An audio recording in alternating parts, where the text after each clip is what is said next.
Today was the day where I was gonna finally take a look at Plants vs. Zombies 2, a game badly blundered for reasons painfully powerful. So what might my most memorable memories of fearlessly fighting frenzies of foes in this game be? Well, it's definitely not the leveling system. To start, I made the dutiful decision to start small and select the terrifying tutorial, and though nothing new was near, I took the time to try to think, what would be coming next?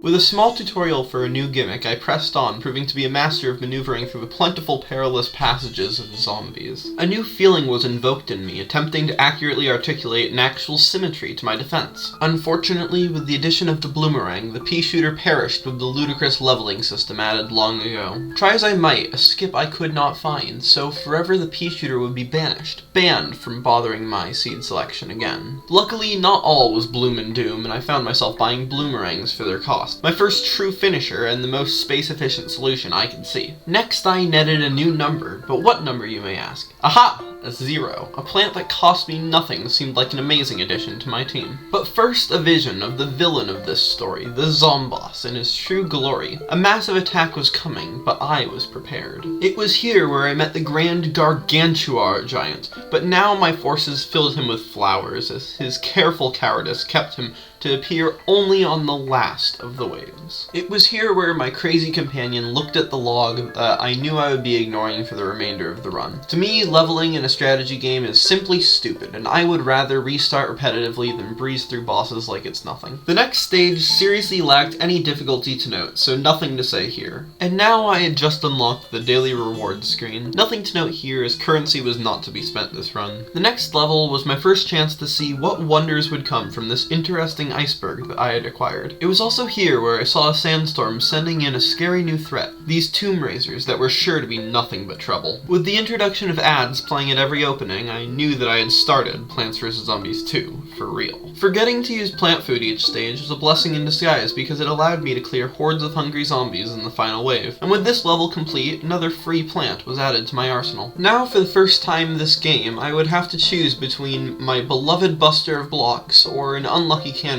in my squadron. In favor of preventing the graves, I opted out of employing the potato mine, as no big threats were coming soon. Shortly after, a seed selection would not be provided for day 11, so I had to make do with what I had. Because I had banned the manifestation of malicious mines, the pea shooter, I was stuck with only bloomerang as an attacker. Luckily, I prevailed not through persistence, but through the lack of difficulty looming in these levels. Shortly sequeling the Raiser of Tombs, we meet our most troublesome terror yet, a zombie in an awful outfit that held him hard in his shell. Like a Gargantuar, he was not, but still a formidable foe. With the following level, close quarters were called for, but I had not yet unlocked a melee plant.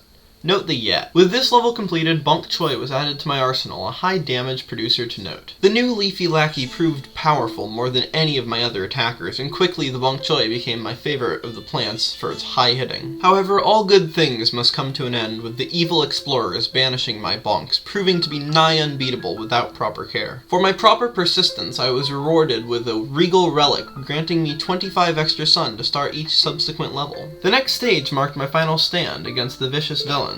A grand sunbank was granted that fueled the funding to my crops. Though the broken symmetry was a sad sight to see, with the next level I had finally unlocked the Repeater, a powerful plant that allowed damages never before seen. After a double round of endangered sunflowers, I finally unlocked the Sun Boost, and while it looked to be very small, I was sure success would soon be seen with this little extra bonus. Though it may have been a long time, the gorgeous Gargantuar returned once again for a rematch against my Repeaters. This time, the level no longer handed me plants, but I was still just as easily able to attack this evil annoyance and send him to the grave. Once again I took my stand, plants fighting valiantly against the barrage of bullies. Scarily, a leak appeared in the bottom row, and it was on this level where the first lawnmower was lost of the run.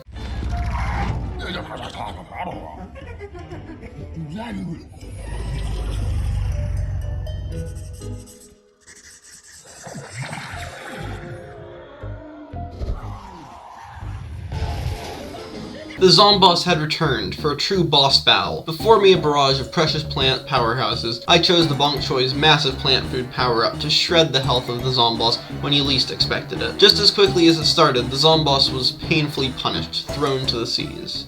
The Pirate Seas.